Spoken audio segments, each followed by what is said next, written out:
Toi, on veut te tuer, dans ta famille, on veut te tuer. C'est à moi qui prophétisais, quoi. On veut te percer les yeux pour que tu ne puisses pas passer le bac. Donc là, vite, je vais avoir peur. Je me dis, c'est assez sérieux l'histoire là, quoi. Mais au fond, après, je vais réaliser que personne ne voulait me percer les yeux, quoi. Faut dire que quand j'étais dans le monde, j'avais envie de porter les verres, quoi. Pour attirer encore plus des filles, pour faire des photos encore, pour être encore un peu plus beau sur les photos, quoi. Donc, c'est ce que je voulais, quoi. C'est après que je veux comprendre ça, que personne ne voulait me percer les yeux. C'était moi-même qui mentais aux parents que maman, les yeux me font mal. Quand il y a le soleil, je ne vois pas bien. Ça me fait mal, il faut m'acheter des verres, quoi. Donc c'était ça, quoi. Donc il est juste passé par cette situation-là pour me dire que on veut te percer les yeux. Donc il va me mettre l'huile sur la tête, il va me dire que va dire à ta famille de venir ici. Et moi je me dis, ah, ma famille, ils ne peuvent pas accepter. Il me dit, non, il faut dire tout ce que Dieu a fait pour toi, tout ce que Jésus a fait pour toi. Il va me donner une parole qui va me pousser à croire en lui. Il va me dire que non, quand tu iras, il y a une fille qui va te dire que ta mère te cherche. Effectivement, quand on rentrait, après, après, après l'église en question, quand on rentrait, la fille me dit que non, ta mère te cherche. Je suis allé, j'ai dit à ma mère que non. Voici ce qui s'est passé, ce qui s'est passé. Elle m'a grondé, elle m'a dit que lui, si tu ne fais pas attention, ces hommes-là, ils vont te tuer, quoi. Parce que c'est un faux prophète, quoi. Je le connais depuis le quartier de Gabourgstor, je le connais depuis. C'est un faux prophète, quoi. Elle m'a interdit d'aller là-bas, mais de temps en temps, je partais souvent en cachette et tout. Donc je partais en cachette de temps en temps. Il y a une situation qui va se passer, quoi. Vu que à cet instant-là, le Seigneur était vraiment en train de travailler dans le cœur du frère Ménélique, qui s'attachait vraiment à la parole. On va tomber sur cette parole qui dit que non, si un prophète prophétise quelque chose qui n'est pas vrai, quelque chose qui n'arrive pas, c'est un faux prophète. Et là, il y a une prophétie qui va donner, il va prophétiser. Il y a une prophétie qui va donner, il va prophétiser concernant, je pense, ces deux équipes qui étaient en train de jouer au football. Il a dit que telle équipe va gagner avec telle équipe, tel score. Mais après, à la fin, c'est faux. Ils ont vraiment gagné, mais ce n'était pas le score exact. Il y avait déjà des doutes sur vraiment le prophète, quoi. Il y avait vraiment déjà des doutes, quoi. Le Seigneur donnait des songes et tout le reste. Ça a juste encore accentué les choses, quoi. L'équité et tout le reste, la sœur Lulana nous a proposé de venir dans son assemblée. Donc c'est là-bas on va aller, vraiment, il y aura des... Elle va nous inviter, on va prier et tout le reste. Et là, le Seigneur va vraiment encore travailler en moi. Travailler en moi. Donc, pour ma part, je ne me rappelle pas vraiment avoir eu un jour spécifique, un temps spécifique où j'ai dit, Seigneur Jésus, je t'accepte dans ma vie comme Seigneur et Sauveur personnel. C'est vrai qu'on m'interpellait souvent, veux-tu accepter le Seigneur? Je dis oui, je vais accepter, quoi. Mais malgré ça, ça repartait toujours dans la même vie, quoi. Mais un verset que j'aime bien, quoi, et qui témoigne de ma conversion en Jésus-Christ. C'est le verset d'Éphésiens 2, verset 8. L'un des plus beaux versets que j'aime dans la parole de Dieu, quoi. Ça dit, c'est par grâce que vous êtes sauvés, au moins de la foi. Cela ne vient pas de vous, c'est le don gratuit de Dieu. Donc c'est par grâce que j'ai été sauvé. Loin de la foi, ça ne vient pas de moi, quoi. C'est pas que je l'ai choisi, mais c'est Dieu qui m'a choisi, quoi. Il a eu pitié de ma vie, la vie de péché que je menais, la vie de dépravance, la vie de masturbation, la vie de motel avec des femmes, la vie, ce genre de vie, quoi. Le Seigneur m'a pris. Il a eu pitié, il a eu compassion de moi. Il m'a transformé, il m'a changé, quoi. Il m'a fait marcher sur son chemin, quoi. Donc là, je vais continuer, je vais aller dans l'assemblée avec la sœur Williana. C'est une question qui priait vraiment pour la conversion des jeunes dans le plein ciel. Au sortir de notre conversion, elle va nous montrer un cahier, à certains frères aussi, où il y avait des noms des jeunes qu'elle écrivait. Elle priait pour ces jeunes, quoi, pour que le Seigneur touche le cœur de ces jeunes, quoi. Donc elle va nous montrer ce cahier, quoi. Et dans ce cahier, il y avait le nom de certains jeunes qui figuraient, les jeunes du quartier, quoi, qu'elle priait pour la conversion, quoi. Le Seigneur va répondre à ces prières, quoi. Et là, le Seigneur va travailler en nous, quoi. Il va travailler en nous. C'est vrai que dans les débuts, c'était difficile. Avec la vie du monde, encore. De temps en temps, encore, je repartais encore chez les ex. C'est des choses vraiment que j'ai faites dans les débuts de la conversion que j'invite vraiment les frères à faire attention, quoi. Avec les débuts de la conversion. C'est vrai, il y a un zèle là, un vrai zèle, mais C'est un zèle, si on ne fait pas attention, c'est un zèle amer. Ça peut te conduire vraiment à faire de n'importe quoi. Je me rappelle de cette histoire de cet événement où on devait faire une veille de prière. Donc moi, mes parents ne me permettraient pas de sortir en soirée, donc de dormir dehors. Et donc là, et donc là je, elles vont, les frères ils vont s'assembler à l'église, ils vont prier et tout le reste. Moi, je vais rester à la maison, je vais participer avec eux, mais par appel. Et donc là, on va prier. Et tout d'un coup, je priais tellement que le Seigneur va me baptiser de son esprit, quoi. Et je vais commencer à parler en langue et tout, parler en langue. Mais ma mère même, depuis sa chambre, disait, si toi tu te tais pas, tu vas voir ce que je vais te faire. Donc je me suis tué, je me suis rendormi, quoi. Après, dimanche à l'église, les frères ont vu que j'étais baptisé l'Esprit de Dieu. La soeur qui m'a dit que j'ai prié que le Seigneur nous remplisse de son esprit, nous baptise. Donc c'est tombé sur toi, quoi. Et donc là, au travers de là, le Seigneur va faire que là, je vais expérimenter des dons, des prophéties, vraiment de parler en langue et tous ces jours. Donc je me plaisais dans ces jours de choses, quoi. J'étais nouveau converti, je ne connaissais pas encore vraiment grand-chose de la parole, quoi. Je n'étais pas vraiment, j'étais pas attaché à la parole. À peine je lisais, à peine, quoi. Et la Bible dit que mon peuple périt parce que le manque de la connaissance. Donc je m'attachais plus donc à la parole de Dieu, quoi. Et donc, j'étais encore attaché aux choses du monde, quoi. Un jour, c'est une histoire vraiment que je tiens à partager avec les frères et sœurs.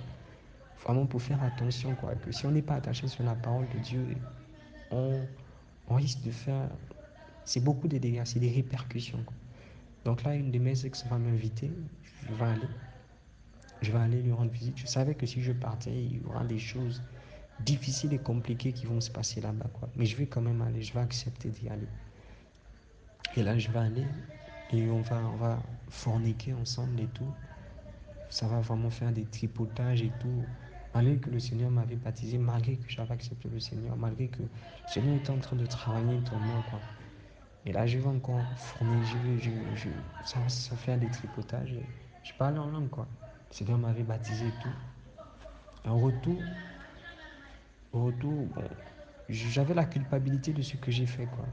Je me disais peut-être que je vais mourir sur le chemin, peut-être que le bus va faire un tonneau et là je vais mourir, c'est fini, c'est l'enfer, quoi. Et donc, je rentre dans le bus, je vais dire, bon, vu que je parle en langue, si je parle encore en langue, c'est que le Seigneur est avec moi. Et si je ne parle plus en langue, c'est que le Seigneur m'a quitté. Je vais essayer de parler en langue, quoi. Et je vais voir que oui, bon, c'est bon, là je parle toujours en langue. Donc le Seigneur est avec moi, quoi. Mais c'était fou, à l'instant même, c'était vraiment la possession qui commençait déjà, quoi. C'était la possession, quoi. C'était plus le parler en langue de Dieu, quoi. C'était vraiment des esprits impurs qui parlaient en langue au-dedans de moi. Et là, je vais continuer dans cette lancée-là. Après, je vais me repentir. Je vais me repentir. Le Seigneur va me pardonner, mais ça va toujours continuer dans cet élan, malgré que je parte à l'église et tout le reste. J'étais pas vraiment quoi, assidu, quoi. Assidu à Dieu, quoi. Et comment je vais savoir que j'étais possédé et tout le reste à cause de ce genre de choses? Un jour, je devais me rendre à l'école, quoi. Je devais me rendre à l'école à Bussieux. C'était le matin, donc je vais aller prendre l'argent, c'est ma soeur. Et là, la situation avec ma soeur, ça va un peu, je vais un peu me tirailler avec elle, me fâcher parce qu'elle ne voulait pas m'augmenter l'argent et tout le reste, ou me donner l'argent vite. Donc je vais monter sur la passerelle. Et là, sur la passerelle, je vais sentir comme quelque chose qui rentre en moi, quoi. Et je vais commencer à rire, ce genre de rire. Je vais commencer à rire, quoi. Je, Ça m'étonne, je me dis, mais ça, c'est quoi? Ça ne m'était jamais arrivé. Bon, je vais dire, bon, je vais banaliser l'histoire. Je vais aller à l'école tranquillement. Et des jours vont passer, des jours vont passer, des jours vont passer. Vraiment, le Seigneur travaillait beaucoup au sein de l'Assemblée. Souvent, on faisait des réunions de prière, de jeûne de prière. Il y avait des manifestations d'esprit impur dans la vie de plusieurs jeunes. Le Seigneur faisait des délivrances. Souvent, on n'arrivait même pas à chasser l'esprit, qu'on appelait le pasteur. Le pasteur venait et puis un jour, il nous avait interdit de ne plus faire ça, quoi, de ne plus s'assembler comme ça. Il n'y a personne, il n'y a aucun ancien et tout. Donc, d'arrêter ce genre de choses, quoi. On va arrêter et tout. Et que sein même de l'Assemblée, il y avait un petit groupe qu'on avait constitué. Souvent, on se disait que non, c'est pas pour marquer la différence, mais ça marquait la différence. On se considérait comme étant le groupe des jeunes qui ont des dons. Le groupe des jeunes qui voient, le groupe des jeunes, des visionnaires, des groupes des jeunes qui parlent en langue, ce genre de choses, quoi. Et ça complexait beaucoup d'autres personnes aussi. Mais dans ce groupe, il y avait une des sœurs vraiment qui était beaucoup jolie, qui était très jolie. Mais vraiment, dans la vie de sainteté, c'était pas vraiment ça. C'était pas ça, il n'y avait pas d'assiduité, il n'y avait pas de crainte vraiment du Seigneur fort.